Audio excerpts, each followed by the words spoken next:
Biometric authentication complete. Please state your business.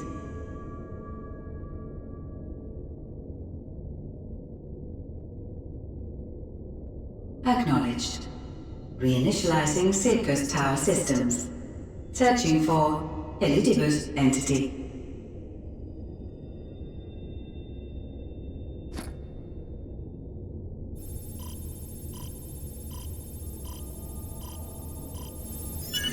Target located in subterranean core power accumulator. Projecting image.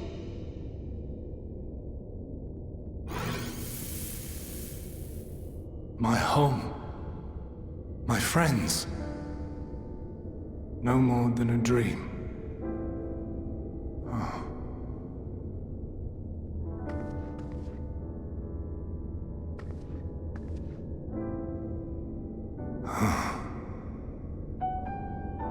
You.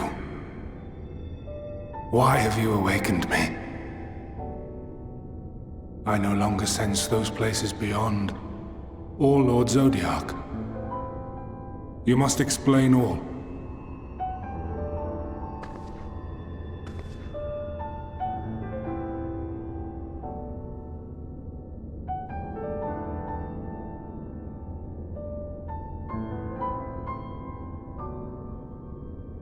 So, he is fallen, and my brethren's souls returned to the star.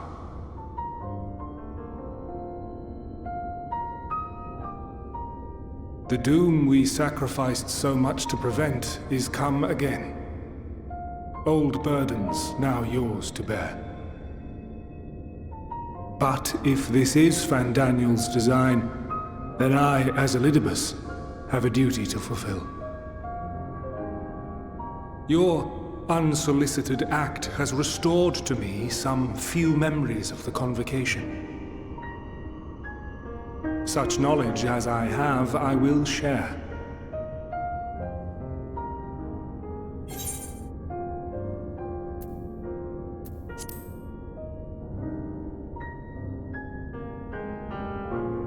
Why apologize for receiving a favor of the defeated? If it sits ill, consider it payment for freeing Lord Zodiac from servitude. Where to begin? The end. Your understanding of what caused the final days is consistent with our own. The decay first took root where the currents were weakest. Yes, a conclusion drawn by him, Fandaniel. Not the him of here and now, but as I knew him, long ago. Having shed light upon the phenomenon, he dedicated himself to devising a countermeasure. Were it not for his knowledge of the Celestial, we would never have made the connection, and thence forestalled the final days. And though he inherited that noble soul, how different this last incarnation, so consumed by self-loathing and hate.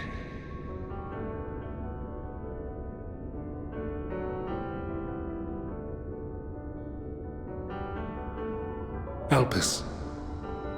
Yes, the name is familiar to me. Yet I know it not as a flower, but a place. A testing facility for determining which of our creations were fit to be released into the world. Many worked there, and before joining the convocation and assuming the title of Fandaniel, he was their chief. He was Hermes.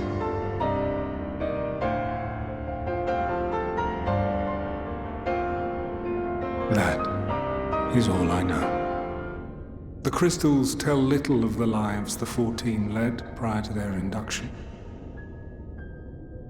Elpis itself would tell even less. Nary a ruin has survived.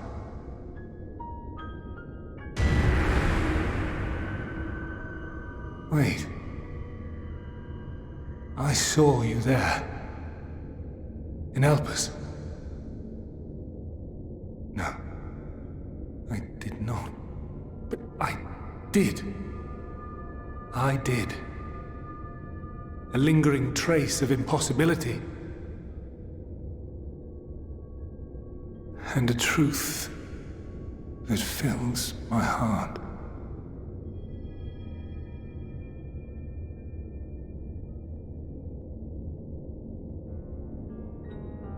My memories remain clouded, I fear. However, they have revealed to me one possible course. You must travel to Elpis, to the time when Hermes served as its chief. In glimpsing the Exarch's memories, not only did I make his summoning magic mine own, I also mastered the workings of this tower, which, having absorbed my empowered essence, now harbors an abundance of energy. As such, I believe I can deliver you unto the past, unto that place and that precise moment. Given the eons that must be traversed, the gateway will not be fully formed. Your form will be less tangible still than those warriors of light I had summoned. In all likelihood, none will be able to see or hear you. Yet even should you manage to interact with others, you will be unable to effect meaningful change. For the reality you wish to save, the reality to which you must return, exists as a result of the final days. You cannot reshape the past to undo the tragedies of the present. Cannot unmake the sorrow and suffering fated to come. In full knowledge of this, will you still entrust your life to your foe and make the journey?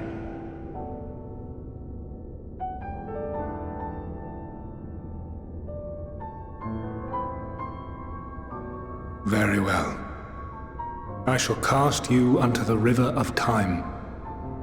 Let this be my final act. You must input the commands. I no longer have the authority. First, you must reconfigure the systems, that the tower's ether may be channeled for the magic.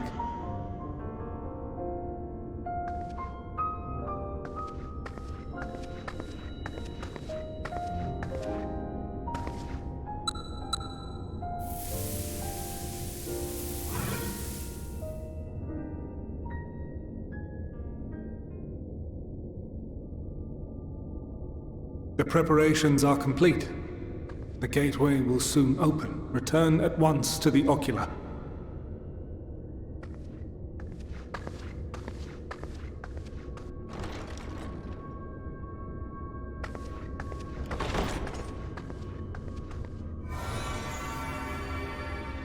All appears to be in order. The ether flows unimpeded. The magic should consume every last mote of my essence. Why are you surprised? Did I not say that this will be my final act? Lord Zodiac is no more. There is nothing for me here. The ones I love and long to see again are waiting in that promised land, beyond memory and dream.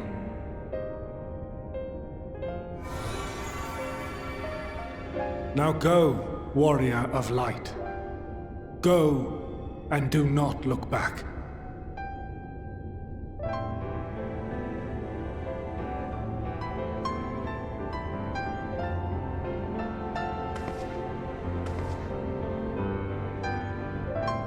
Well, Heidelin, I take my leave of you. Yours is the mantle of the last of us. May you have the joy of it, the burden and the solitude. It falls to you now. You and your champion to save our star.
And here we are, Elpis. Well, well, how rare to receive you in person. To what do we owe the honor? Oh, just a few odd tasks. We'll be here a while. You're welcome to stay as long as you see fit, of course. As a matter of procedure, however, I must ask that you kindly remove your masks.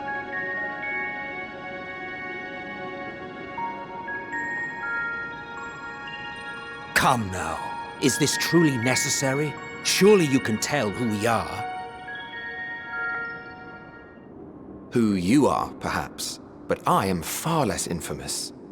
Regardless, if we do not follow protocol, 'tis our hosts who would be held accountable.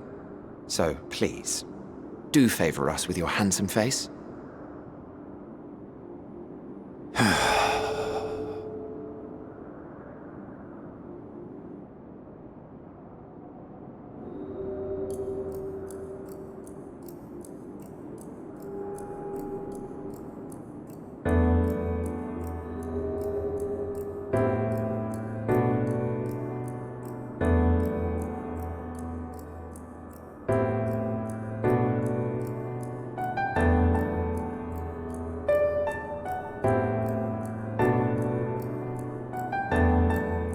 Satisfied? I thank you for your cooperation. You are free to go about your business.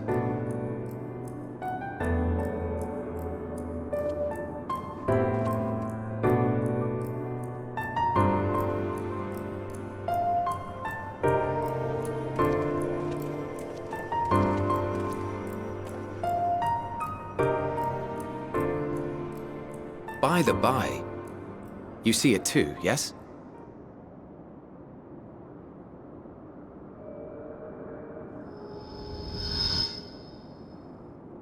I haven't the foggiest what you're talking about.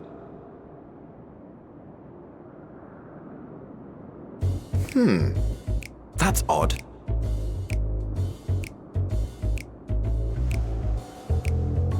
It's right here. A bit thin in the ether, but there's no mistaking it. The color of its soul is almost identical to Azem's. Do you suppose she created it? Rather unusual for a familiar to have a soul, though.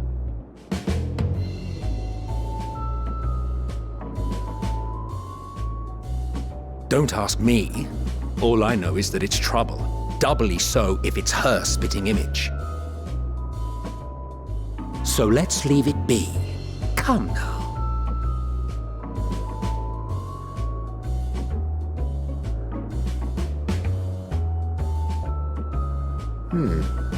It's trying to say something, but it's literally too intangible to form words.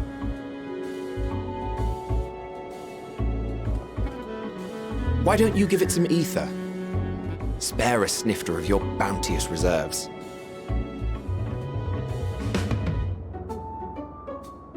Who do you take me for? Why, a dear friend, of course.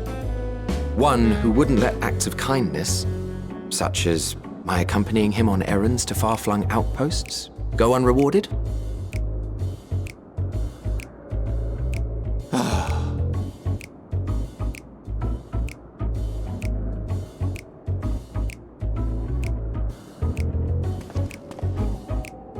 I suggest you close your eyes, or this may be unpleasant.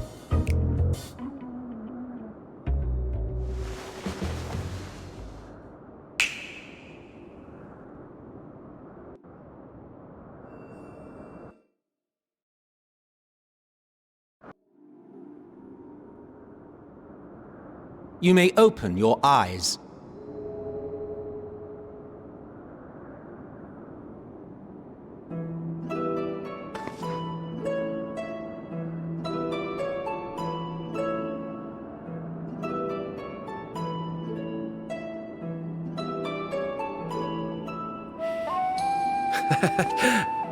Quite large, don't you think? The size befits its proportions, though I personally wouldn't be averse to smaller. No, this will suffice, I'm sure.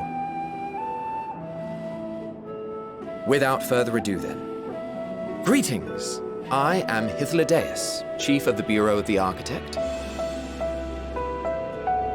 Sulking beside me is the most honorable Emmett Selk of the Convocation of 14.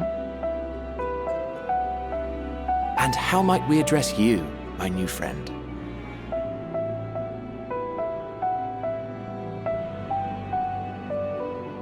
A fine name.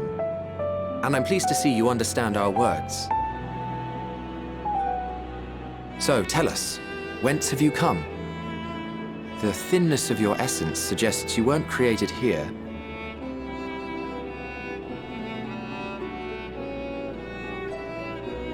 You do not know? Or cannot say? Allow me to ask a different question then. What brings you here?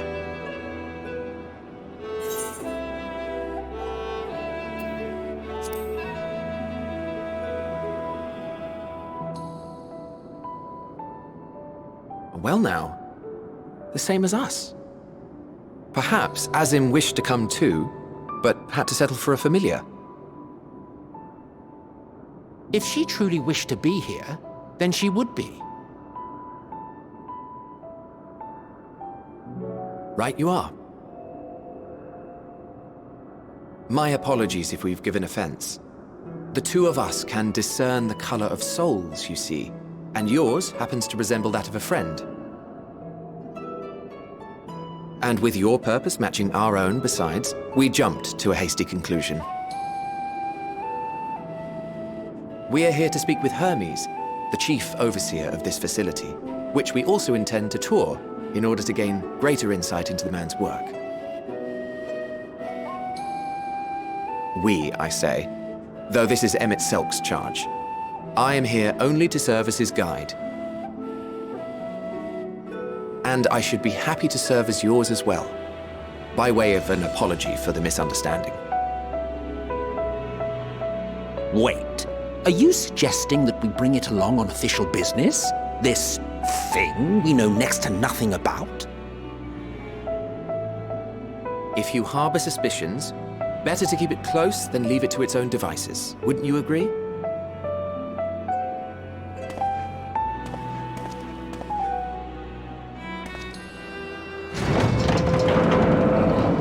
Besides, having a mysterious life form in tow is the norm rather than the exception here.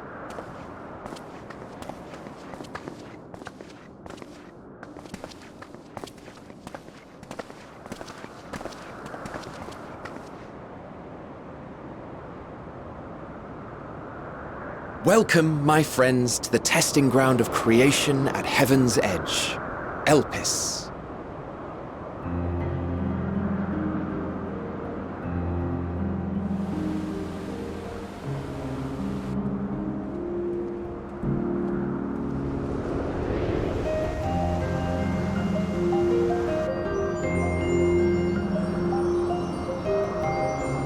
This presence.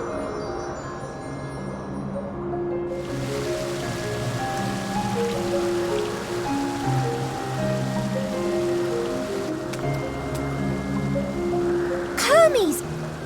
Visitors! We have visitors!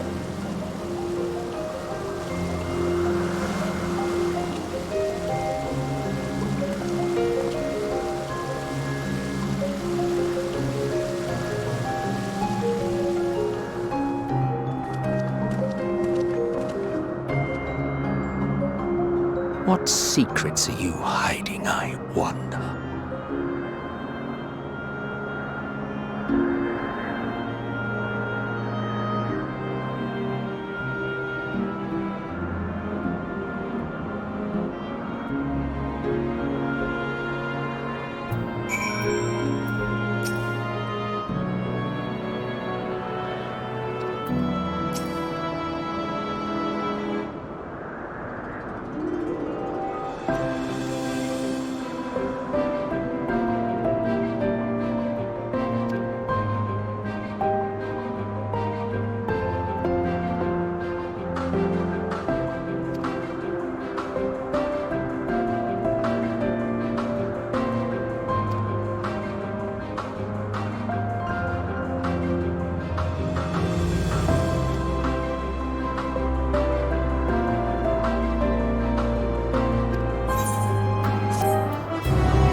Huh.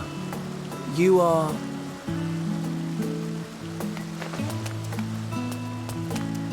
Oh! Different. You're different too. You and me. We're alike. Friends. I want to be...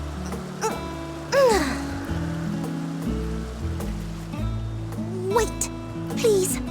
Wait.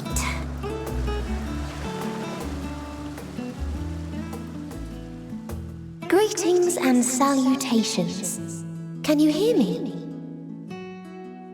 Do not be alarmed. I mean you no harm. I wish only to hear your words, share your feelings, and know your thoughts. May we please be friends?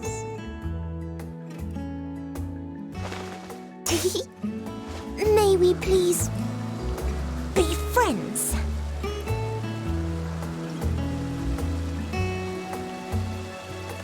Ah, I see you found him.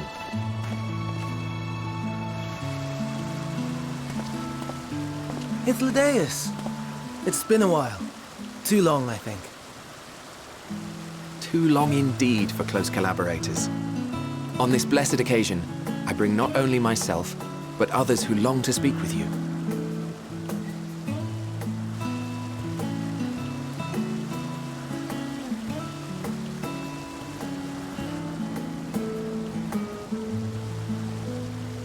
You were of the convocation. Emmet Selk at your service. Do I have the honor of addressing Hermes, Chief Overseer of Elpis? You do. You have traveled far for it. Given your facility's purpose, its remote location is something of a necessity. Would that I didn't have to rely upon a guide. Oh, you wound me. Have I not ever been an attentive and helpful friend? But moving along to more agreeable company, this one we chance to...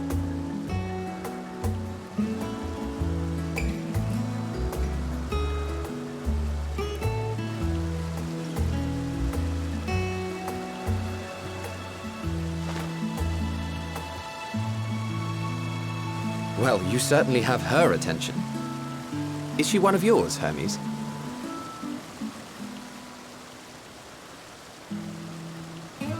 Her name is Meteon. It means shooting star.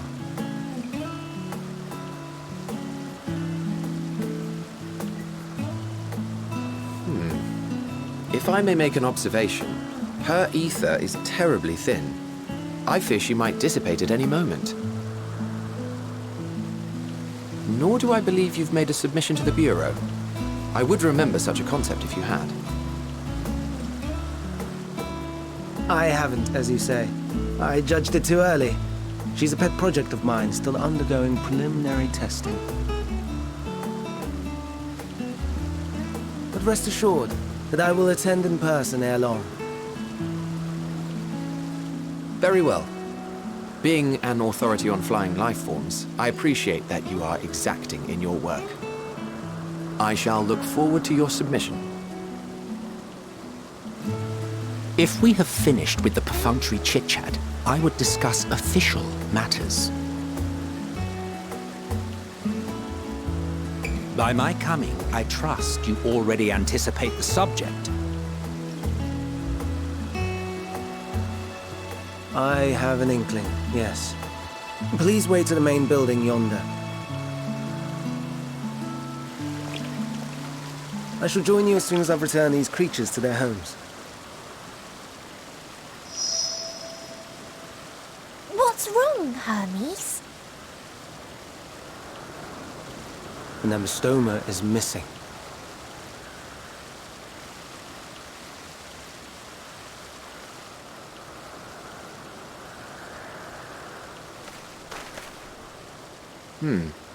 I may have found it.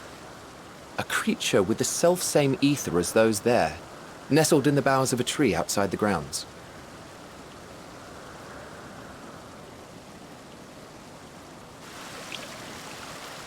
You're saying they can climb with their sorry excuses for limbs? The fashion has been to imbue aquatic creatures with the power of flight, ever since the words of Metron created a sky-swimming fish. The Ambistomas too can fly, if only slightly, and they could conceivably climb a tree.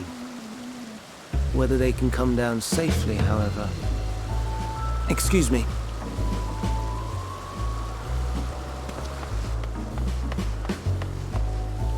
I'll help, too!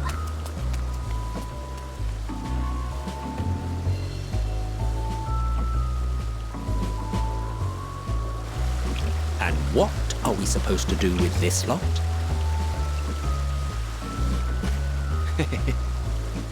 May I suggest we split up?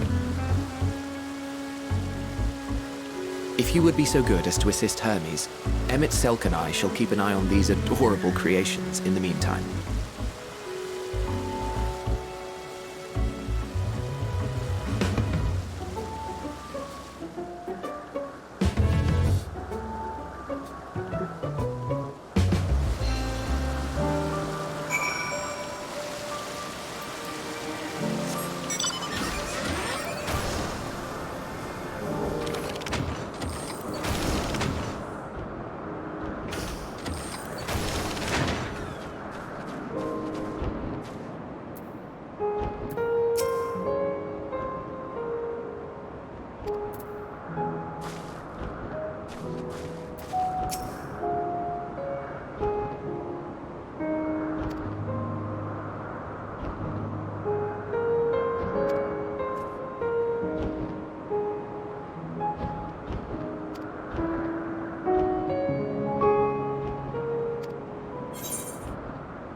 This appears to be the place. And here is where we part ways. We will be discussing highly sensitive affairs. Only a select few may be privy to such knowledge, and that does not include someone who cannot or will not divulge their origins.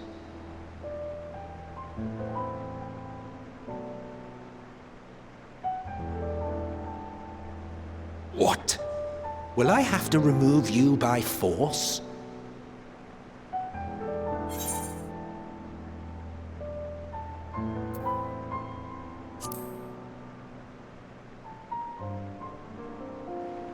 Let's hear them then, these reasons of yours. Who knows? If I deem your mysterious cause worthy, I may even be inclined to offer my assistance. I do not object to her attendance. Hermes, this is highly irregular. Perhaps. But I believe she can be trusted. Meteion would not have taken to her so quickly otherwise.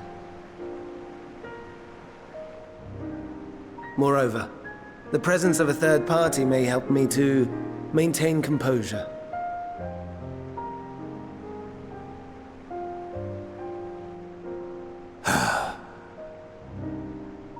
As you wish, then. Behave yourself, do you hear?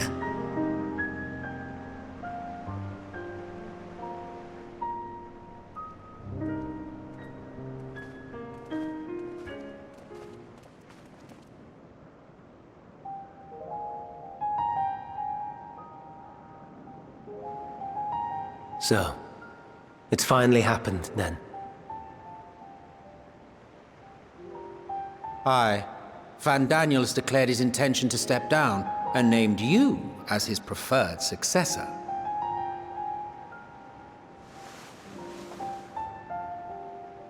In recognition of your knowledge and your works, the Convocation is giving the recommendation due consideration. As one who does not know you personally, I am to use my impartial eye to take your measure. And above all else, to ascertain your disposition towards the invitation.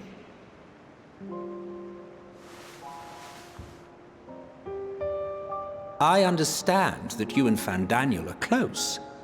He himself was once chief overseer of Elpis after all. I should not be surprised if you knew before anyone else that he wished to relinquish his office. I did. He told me that when he fulfilled his purpose, he wished to pass the torch to me. A torch you seem none too pleased to accept. Are you so averse to serving on the Convocation? No, it's not that. For a humble researcher like myself to even be considered is an honor beyond words. No. What troubles me, what I struggle to come to terms with, is the very fact that Van Daniel is stepping down. Does this not mean that he will return to the Star?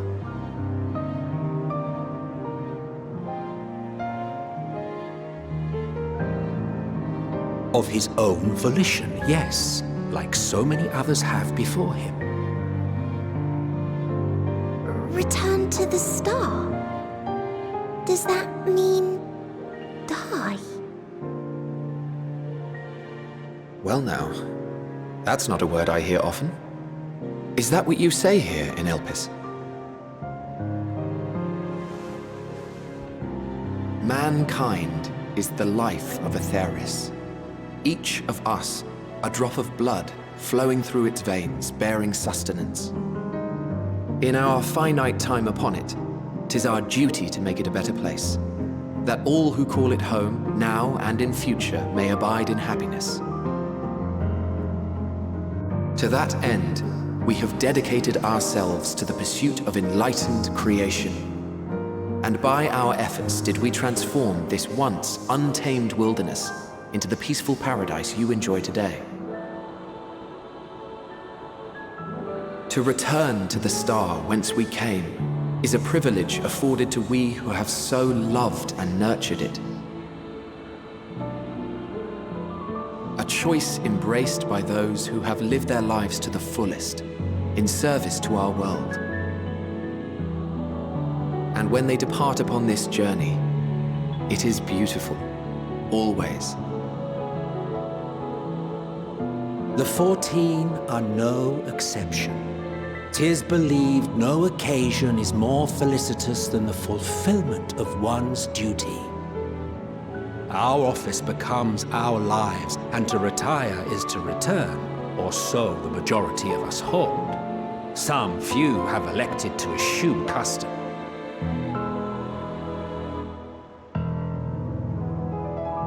Mayhap you feel Fandaniel's deeds do not warrant his return. Yet you should know his accomplishments as well as any. During his time, he conceived of countless outstanding concepts. And channeling the wealth of experience he attained here in Elpis, he brought forth many new specimens. I know of all this. I do. It's just, I cannot fathom why someone so great and wise, who could still do so much good, would want to end it all.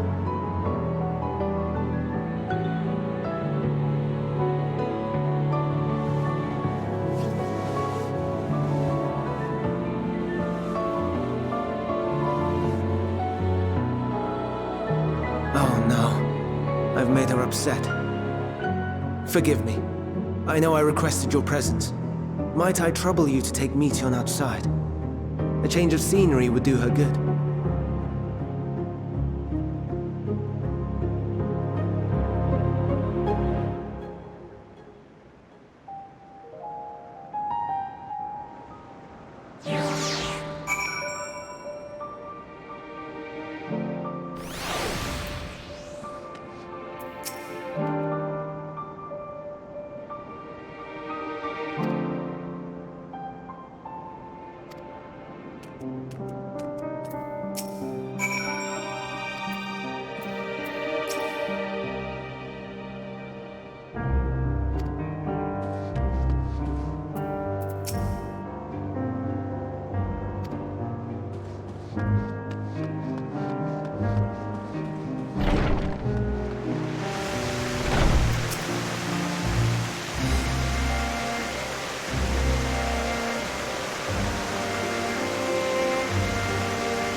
Amazing, is it not? The Ampelos, one of our newest subjects.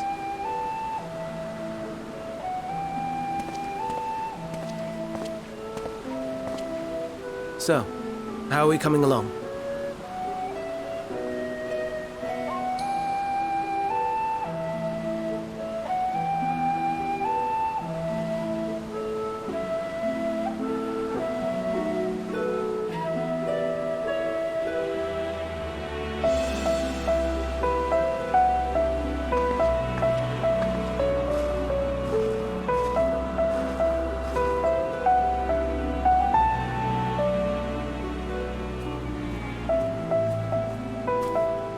This place is Elpis. Those flowers. Elpis. Entelekis. Like me.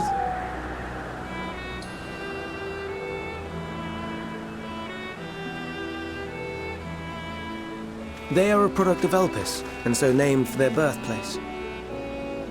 A happy accident, born of the hands of a former researcher who loved beautiful blossoms. Unique for how they change color, to reflect the emotional state of those nearby. Though be it here or elsewhere, they are seldom seen in any hue save purest white. Reflect the emotional state, you say? By what means do they achieve this? In creation, there exists an energy wholly apart from ether, one driven by emotions. In like manner to how we manipulate ether, this flower is subject to the influence of said energy.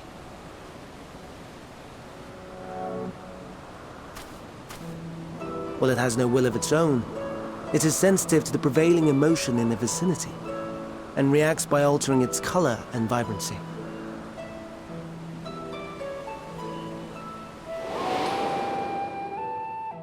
Akasha? It is one of the unseen energies defined by Harnish alchemical theory. Though a gross oversimplification, some describe it as an essence influenced by feeling.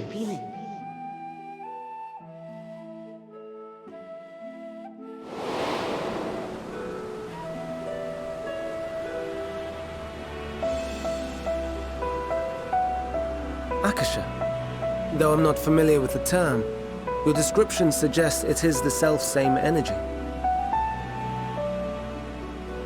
Dynamis, we call it.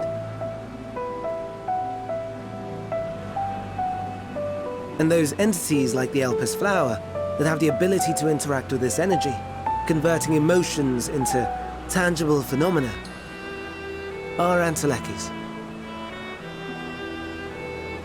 That's me! That's me! An Enteleki! That you are, my dear. And no ordinary one at that, but the first possessed of free will.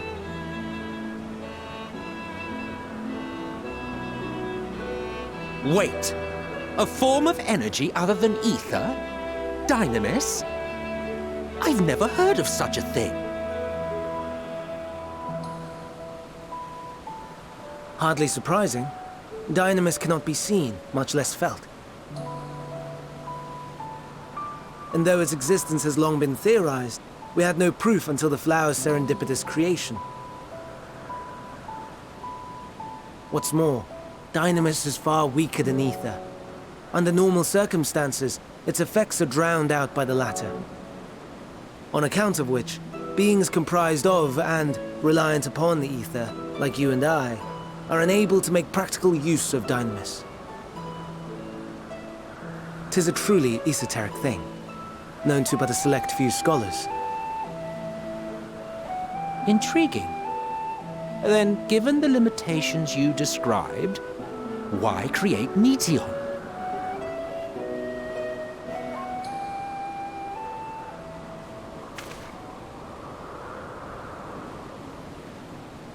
Our star, Aetheris, is especially rich in ether, so much so that its name is derived from it.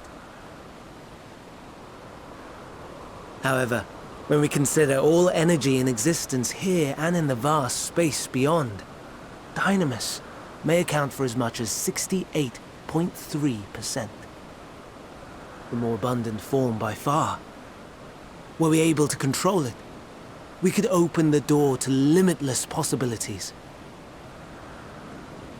'Tis not unlike a gently flowing stream, unable to break through the dam of ether barring its path. But if we could imbue the stream with the vigor of a raging river...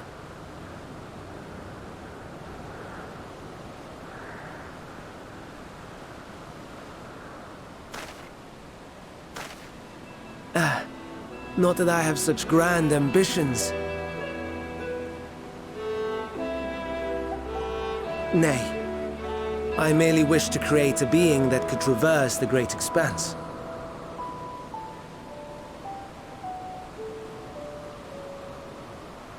The relative scarcity of ether beyond the bounds of this star was a concern. And so, I looked to another source of energy by necessity.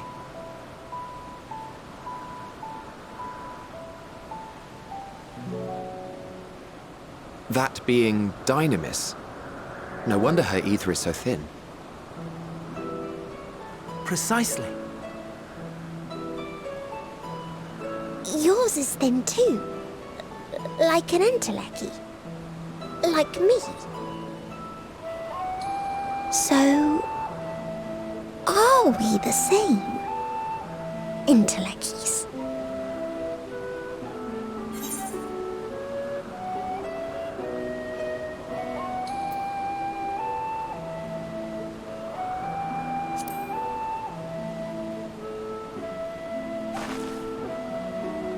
That sounds more akin to the desperate flailings of a wild beast when facing imminent death.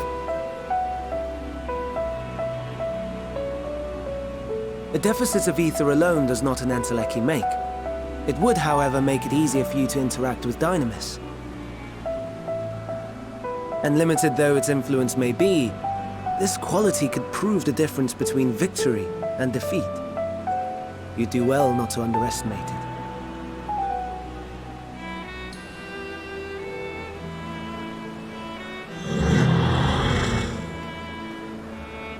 Oh dear. I'd forgotten about the poor fella. You must excuse me a moment while I go and verify a few more things.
No, no, no. You are not foisting this nonsense on me.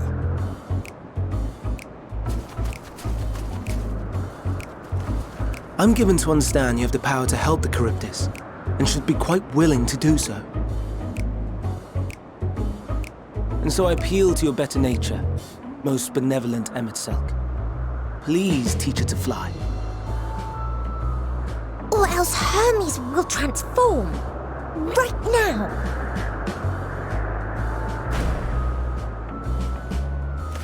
Now, there's no need to go quite that far. Altruism is its own reward, as I'm sure he would agree. Oh, would he now? And who contrived to put me in this position, pray tell?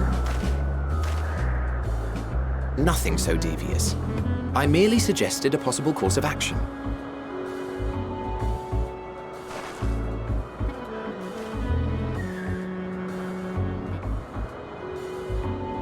Please, Emet-Selch. Please.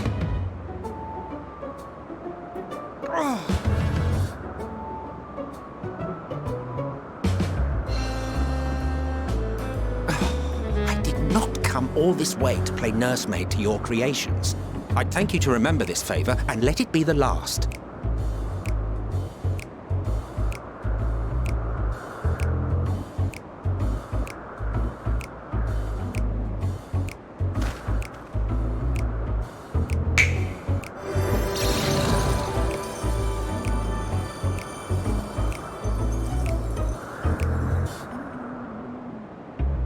I will aid it once it has taken to the air. It falls to you to shepherd it skyward.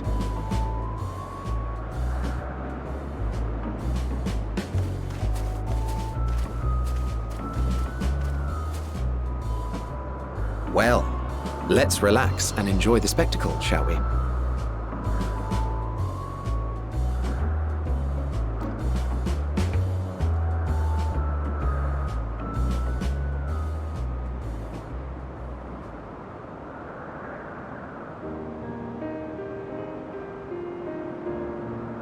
You were wondering why Emet-Selch joined the convocation. Truth be told, he wasn't the first choice for the office. I was, on the strength of my ability to see ether. But I declined the offer. For though my vision is exceptional, I am pedestrian in all other aspects. Worse even, quite abysmal when it comes to manipulating ether, for example. Couldn't transform even if I had a mind to do so. What good is the ability to perceive a problem if one cannot act to address it? Emet-Selch has no such shortcomings. He excels in vision and manipulation both, the latter to an extraordinary degree. If there is a mage more powerful, I do not know of them.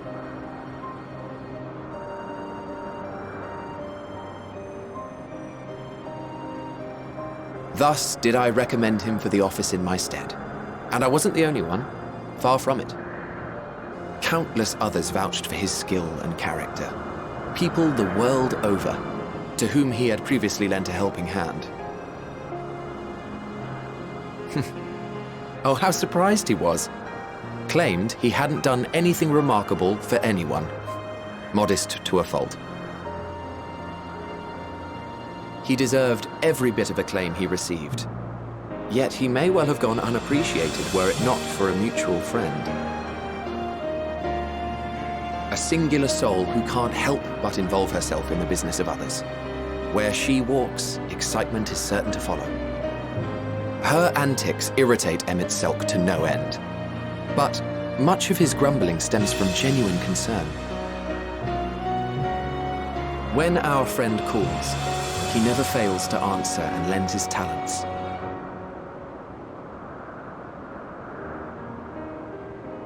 And in the course of doing so, he himself came to be recognized and respected by those around him.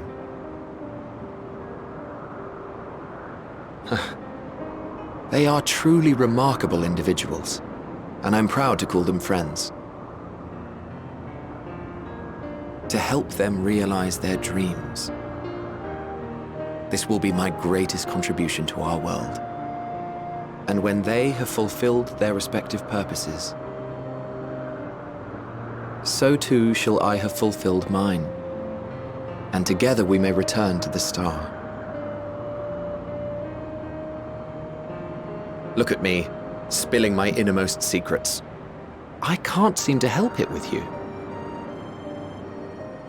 I can only assume it is due to the color of your soul. I just don't understand how you can be so alike and yet so different.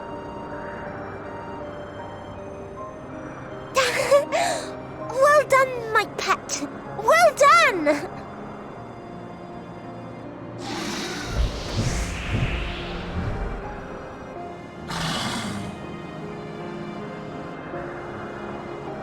Ah, yes.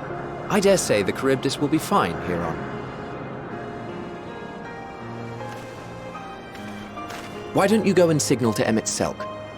Let him know that his arduous task is at an end.